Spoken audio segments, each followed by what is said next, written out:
I woke up in a bed that probably cost more than my apartment, with a woman sleeping next to me. Wait, that's not the important part. The important part is that the woman was my boss, the one everyone called the Ice Queen for her legendary coldness, Victoria Sterling. Even more critical, my mind was a total blank. I had no idea what happened last night. The only thing I remembered was crashing into her car. A very, very expensive car I couldn't afford to look at, let alone repair. "You're awake." A frosty voice cut through the silence, sending a shiver down my spine.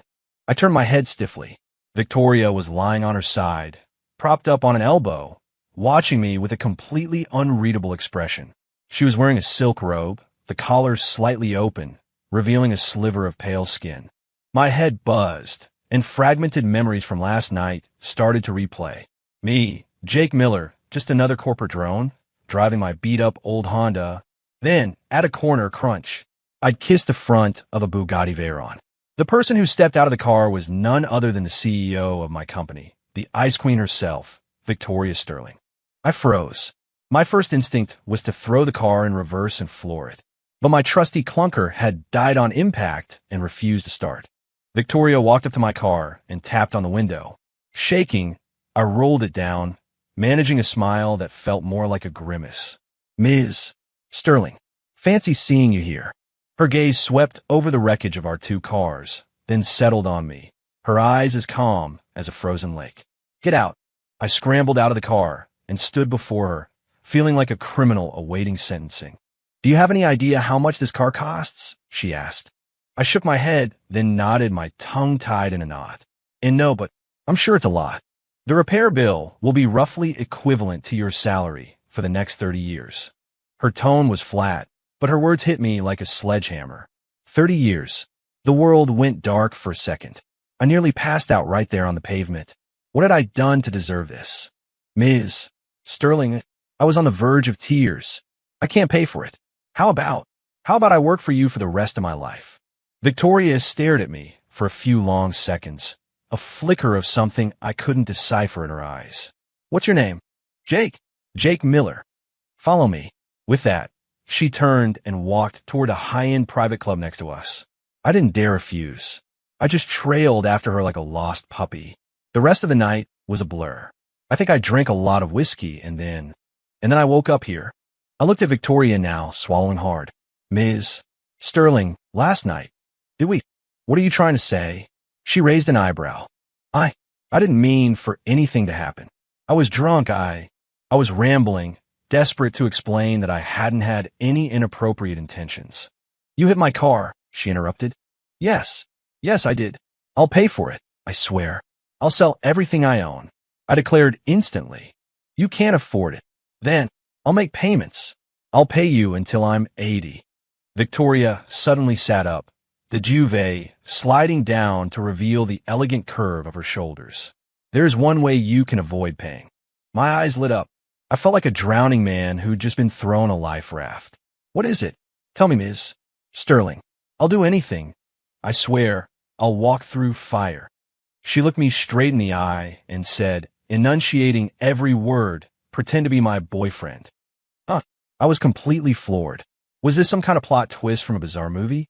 I wrecked the CEO's hypercar, and instead of a lifetime of debt, I get to be your boyfriend?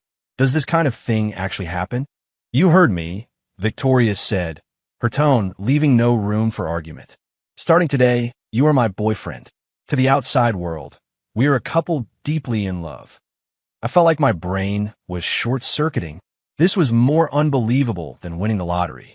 This was like winning the Powerball and finding out the grand prize was a 5-star, all-you-can-eat buffet for life. But why? I couldn't stop myself from asking. Victoria picked up a folder from the nightstand and tossed it to me. "Read this." I opened it. It was a prenuptial agreement for a corporate merger. The groom, Chadwick Kensington, heir to the Kensington Corp fortune.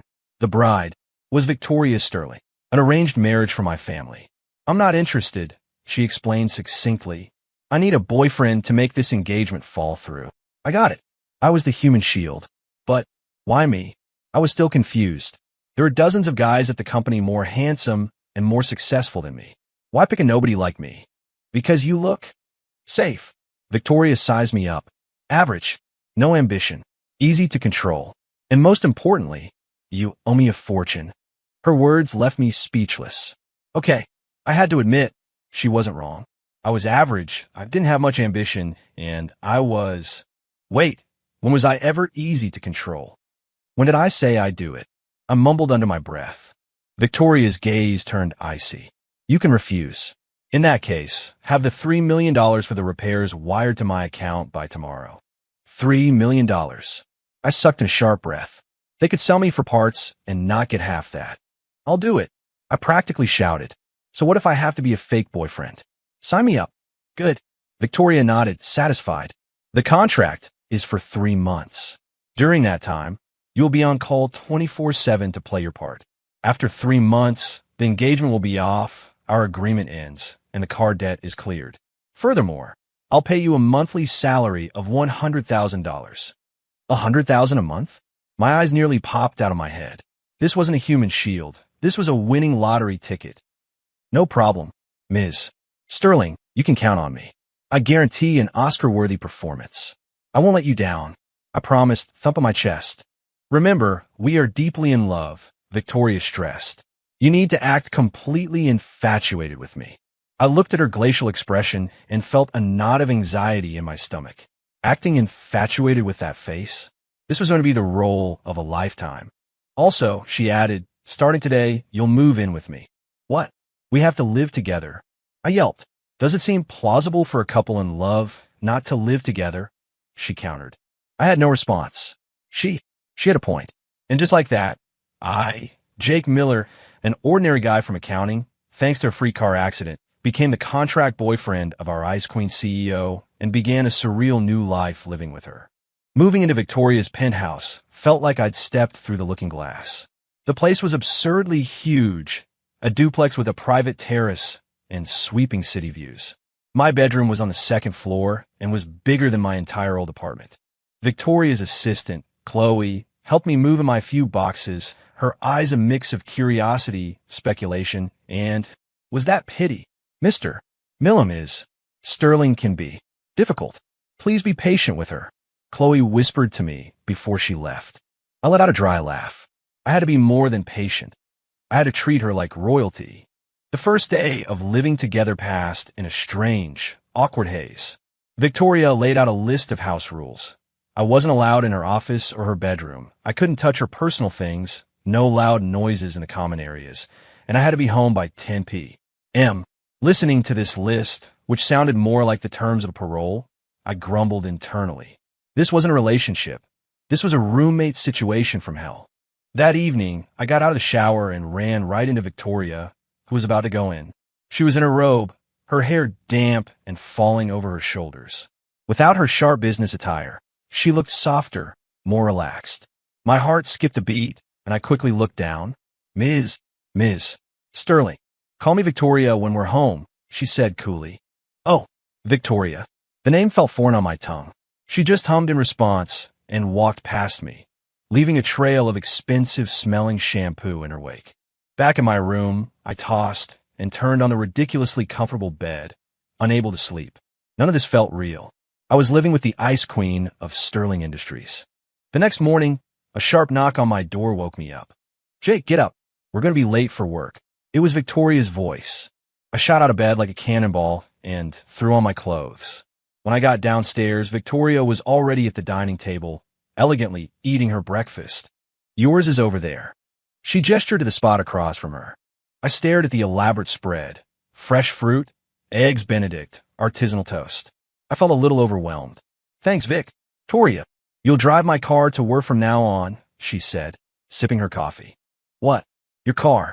I almost choked on my orange juice. I just totaled one of her cars yesterday, and now she wanted me to drive another? My Bugatti is in the shop. There's a Porsche in the garage. You can take that one.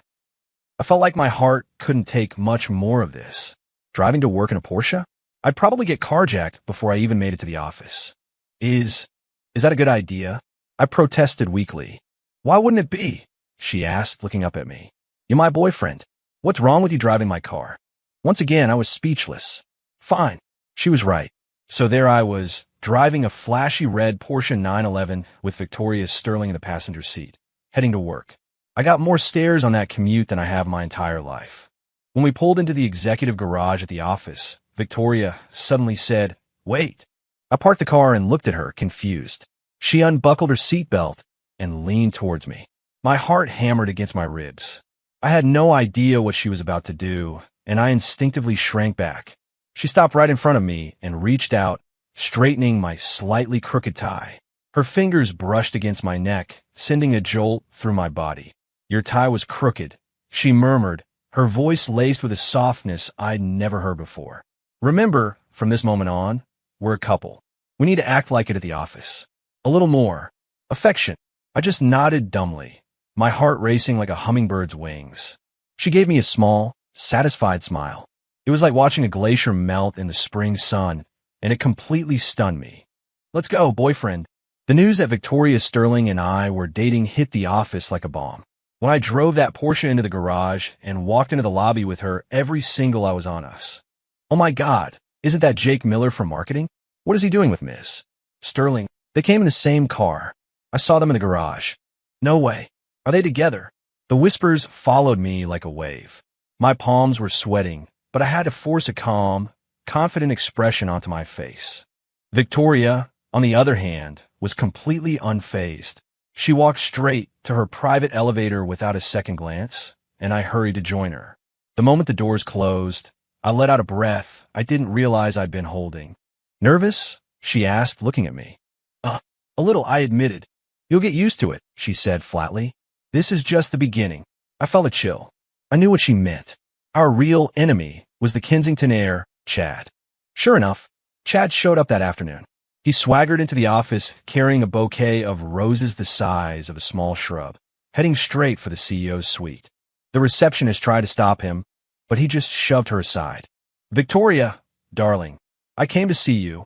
Chad's voice was so slick it made my skin crawl. I was in Victoria's office at the time, going over a report, which was really just part of the act, and I immediately stood up, placing myself between him and her desk. "Who the hell are you? You think you can stop me?" Chad sneered at me. "I'm her boyfriend," I said, puffing out my chest, trying to look imposing. Chad stared, then burst out laughing. "Boyfriend? Victoria, since when did you pick up such a low-rent boyfriend?" He looked me up and down with pure disdain. "Listen, kid, do you know who I am? My father is the chairman of Kensington Corp. What do you have that can compete with me?" His arrogance was infuriating. I was about to retort when Victoria tugged on my sleeve. She stood up, came to my side, and linked her arm through mine. She looked at Chad, her eyes like chips of ice.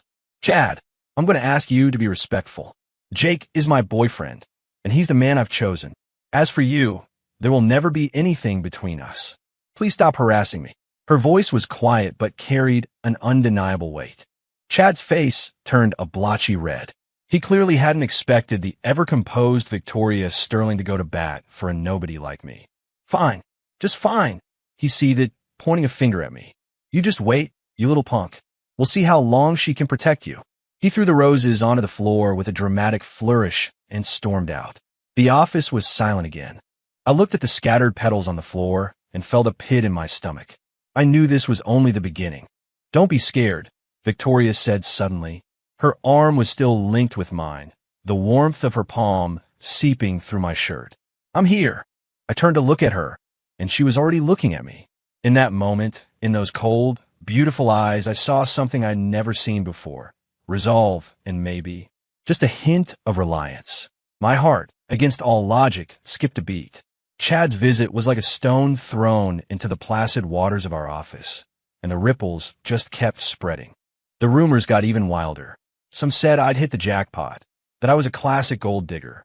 Others said I was an idiot who didn't know his place, picking a fight with the Kensington heir, and that my days were numbered.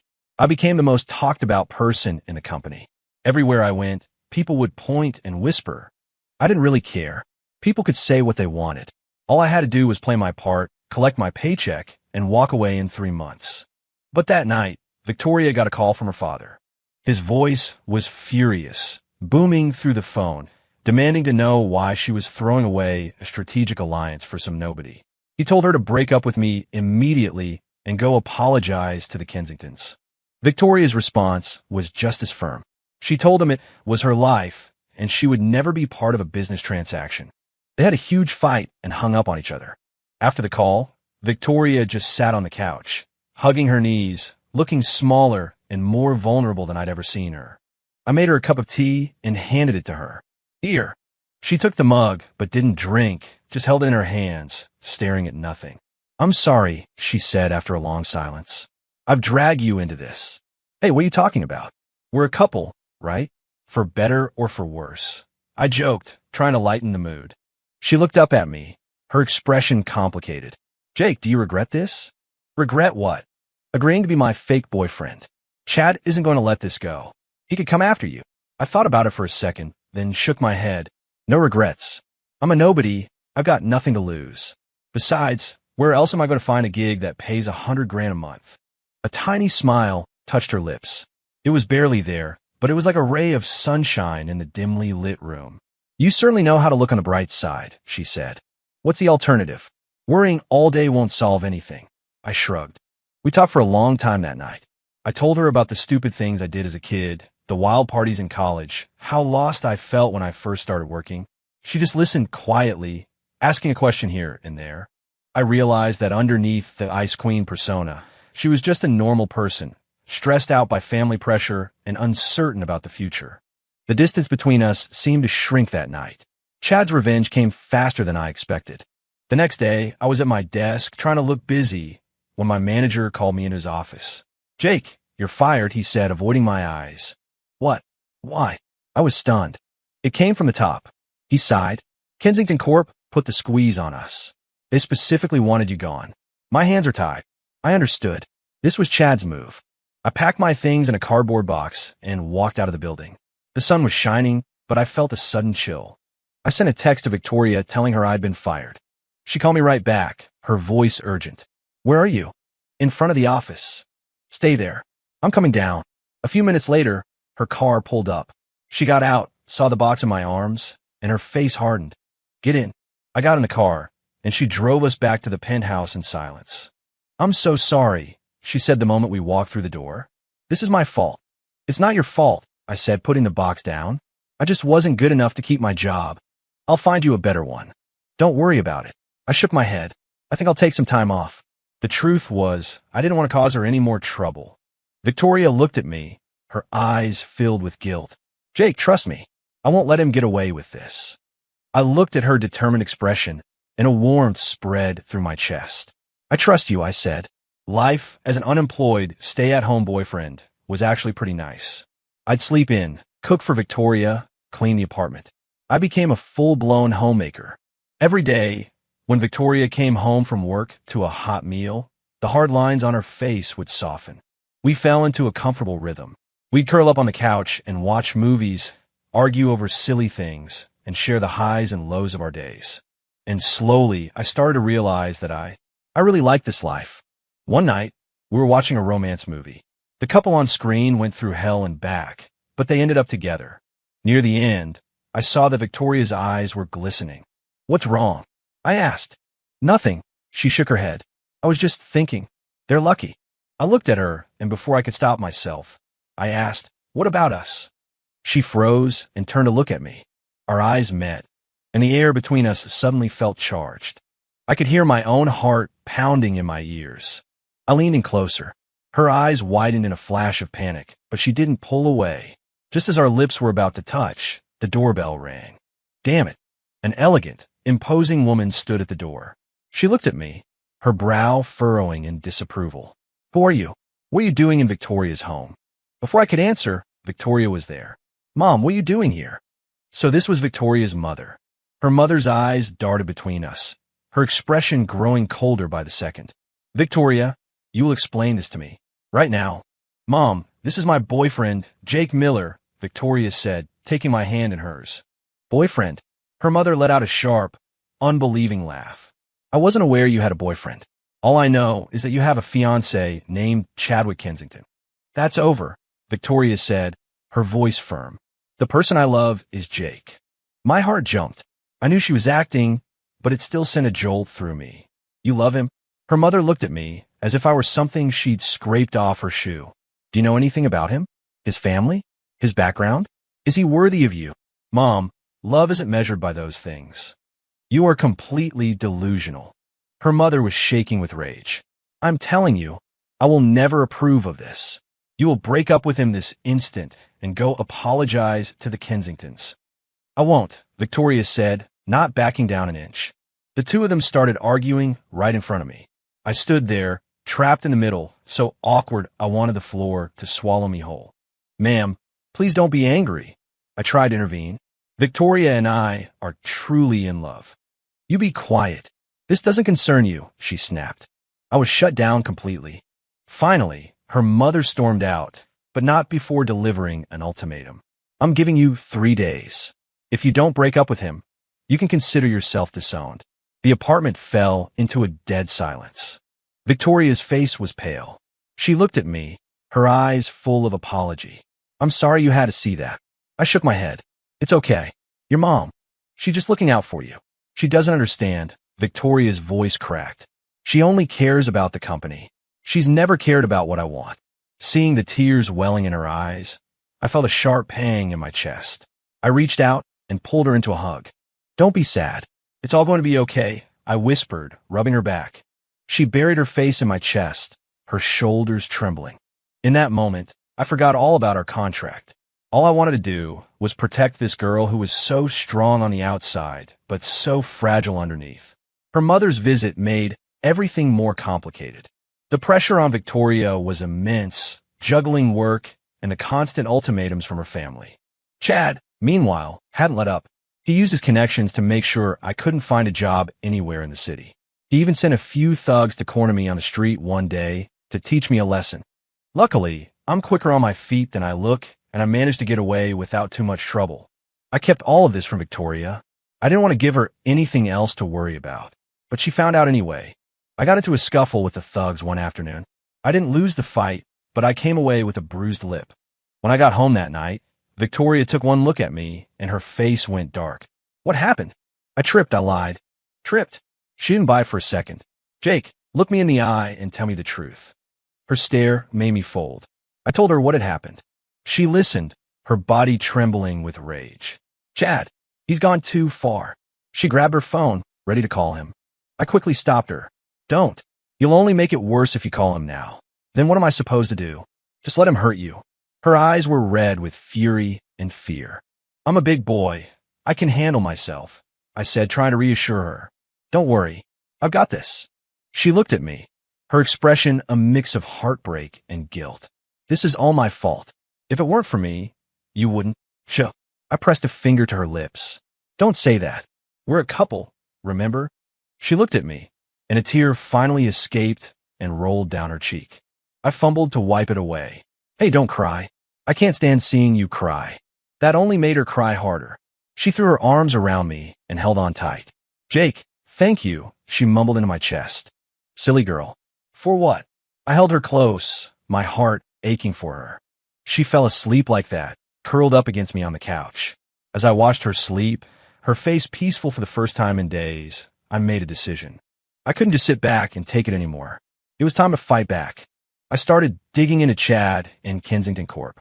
I might have been just a marketing drone, but back in college, I was a computer science major, and I was very, very good at what I did. It took me 2 days to bypass their corporate security. Once I was in their internal network, I found everything. Evidence of tax evasion, illegal trading, corporate bribery. The works. I compiled all of it into a neat little file and sent it anonymously to the IRS and the SEC. When it was done, I felt a deep sense of satisfaction. I didn't tell Victoria what I'd done. I just wanted to clear the obstacles from her path without her ever knowing. A few days later, the news broke. Kensington Corp was on every headline. Their offices were raided. Chad and his father were taken into custody, facing a laundry list of federal charges. The scandal sent shockwaves through the business world. When Victoria saw the news, she was completely stunned. Ow, how did this happen? She whispered. I pretended to be just as shocked. Wow, I guess karma's real after all. Victoria glanced at me. Her eyes narrowed slightly. Jake, she asked suddenly, did you have anything to do with this? My heart hammered. but I kept my face a perfect mask of innocence. Me? What could I possibly do? She studied me for a few more seconds, then let it drop. The fall of the Kensington Empire meant the arranged marriage was dead in the water. Victoria's parents were shocked, but there was nothing they could do. Our biggest threat was gone. That night, Victoria opened a bottle of expensive red wine to celebrate. "Jake, thank you," she said, raising her glass, "for everything you went through." "My pleasure. It was an honor to be of service to such a beautiful woman," I said, clinking my glass against hers. We drank a lot. We talked for hours. And under the influence of the wine, the atmosphere grew thick with unspoken feelings. "Jake," she said, her eyes hazy as she looked at me. "Our agreement. Does it still count?" I looked at her flushed cheeks, my heart pounding. "Do you want it to?" She didn't answer with words. She just leaned forward, closing the distance between us, and kissed me. Her lips were soft, and they tasted of wine and something that was just her. A bomb went off in my head, obliterating every last shred of reason. I kissed her back, my hands finding their way into her hair, pulling her closer. It was clumsy at first, then hungry and desperate. The line we had so carefully drawn between us was finally, irrevocably erased. That night, we lost ourselves in each other. The next morning, when I woke up, she was gone. A knot of anxiety twisted in my stomach. What was she thinking? Was last night a drunken mistake, or was it real? I went downstairs and found her sitting at the dining table, her back to me. I walked up behind her and gently wrapped my arms around her. "Morning." Her body tensed for a second, then relaxed. "Morning." "Last night." I began, but she cut me off. "Nothing happened last night," she said, her voice chillingly cold. My heart sank. She turned to face me, her expression once again the icy mask I knew so well. "Jake, our agreement is over. The car is paid for. Here is your salary, plus a bonus for your trouble." She held out a credit card. I didn't take it. "Why?" I stared at her, my voice cracking. "Was last night just a transaction to you? What else would it be?" she shot back. "You didn't actually think I could fall in love with you, did you?" Every word was a knife in my chest. "Jake, we're not from the same world. Wake up. The dream is over." She stood up, ready to leave. I grabbed her hand, my eyes burning. "Victoria, look me in the eye and tell me you feel nothing for me." She pulled her hand away, refusing to meet my gaze. "Nothing." And with that, she walked away without a backward glance. I stood alone in the vast, empty penthouse, feeling my entire world crumble around me. It was all a one-man show. I thought we were getting closer. I thought she felt it too. But in the end, it was all just in my head. I laughed a bitter, broken sound. Then the tears came. I picked up the credit card from the table and walked out of the penthouse. That place was never my home. After I left Victoria, I went back to my tiny, cramped apartment. I tossed the credit card in a drawer and never touched it. I found a new job as a programmer at a small tech firm. I worked until midnight every night, trying to bury myself in code. I thought if I just stayed busy enough, I wouldn't have time to think about her. I was wrong. Her face would appear in my mind at the most random moments. Her cold glare, her rare smile, the way she cried in my arms, the look in her eyes when she kissed me. I couldn't forget her. It was impossible. A month later, a package arrived. It was from Chloe, Victoria's assistant. Inside was a legal document and a car key. The document was a stock transfer agreement. Victoria had signed over one of her subsidiary companies to me, a company worth millions. The key was to the Porsche. I called Chloe. "What is this?" She sighed on the other end of the line. "Mr. Miller, it's from Victoria. She said she owed it to you." "I don't want it," I said immediately. "You should take it, Mr. Miller," Chloe said, her voice soft. She's getting engaged." "Engaged?" The world tilted on its axis. "Yes, to one of her VPs. It's another family alliance." I hung up the phone, feeling like all the air had been punched out of my lungs. So she'd given in after all. We really were from different worlds. I took the documents and the key and drove to Sterling Industries. I had to ask her to her face. What was I to her? A joke? A project? I stormed up to the executive floor, but her security guards blocked my way. "I need to see Victoria Sterling." I yelled. "Ms. Sterling isn't seeing anyone." I started shoving against them, making a scene. The office door opened, and Victoria stepped out. She saw me and froze, her brow furrowing. What are you doing here? I came to ask you what this is. I threw the papers and the key on the floor at her feet. Is this charity? Are you trying to pay me off? Jake, calm down. How can I be calm? I stared at her, my eyes red. Victoria, just tell me the truth. Did you ever love me? Even a little. She looked at me. Her lips parted as if to speak, but no words came out.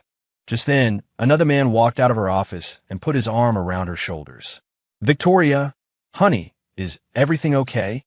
It was the VP, her fiancé. It's nothing, she said, shrugging off his arm. She looked at me, her voice devoid of all emotion. Jake, we're over. Please don't bother me again. She turned, walked back in her office, and shut the door. I stared at that closed door, and my heart shattered into a million pieces. I just stood there like an idiot for a long, long time. Finally, I bent down, picked up the key, and walked away. I drove that Porsche all night, aimlessly wandering the city streets. I had no idea where to go, no idea what to do. My life was back to square one. No, it was worse, because this time, I left my heart behind. I spent a week in a daze. Then, one evening, I got a call from Chloe. Mr. Miller, you have to get to the hospital. Ms. Sterling was in a car accident. My mind went completely blank. I drove to the hospital like a madman. Outside the operating room, I saw Victoria's parents. Her mother saw me and slapped me hard across the face. It's your fault. This is all your fault. If it weren't for you, she'd be fine. I didn't move. I just took it. What happened? I asked, my voice a raw whisper. Her father sighed, his face etched with grief, and told me everything. Victoria was never getting engaged. The VP was just an act, a cruel one, designed to make me give up and move on for good. The day I left her office, she'd gotten in her car to follow me. On the way, she'd swerved to avoid a child who ran into the street and lost control of the car. My heart felt like it was being squeezed in a vice. She had been lying to me all along. She didn't push me away because she didn't love me. She pushed me away because she did. She was afraid I would get hurt again because of her. She wanted me to have a normal, safe life. That beautiful fool. The light above the operating room door went out. A doctor came out. The patient is out of immediate danger. My legs gave out, and I collapsed on the floor. When Victoria woke up, the first person she saw was me. She stared, her eyes immediately filling with tears. What are you doing here? If I hadn't come, were you planning on lying to me for the rest of my life? I asked, my voice choked with emotion as I took her hand. She didn't speak, just let the tears fall. Victoria Sterling, you listen to me, I said, looking her straight in the eye. I don't care if we're from different worlds. I don't care how hard it's going to be. The only thing I know is that I love you. And in this life, it's you or no one. She looked at me and finally broke down, sobbing. Jake, I'm so sorry. I'm so sorry. No more apologies, I said, kissing the tears from her cheeks. From now on, it's my turn to protect you. 1 year later, at our wedding, the officiant was giving a heartfelt speech, but I wasn't really listening. I leaned over and whispered in Victoria's ear, Hey, honey, why did you really pick me to be your human shield back then?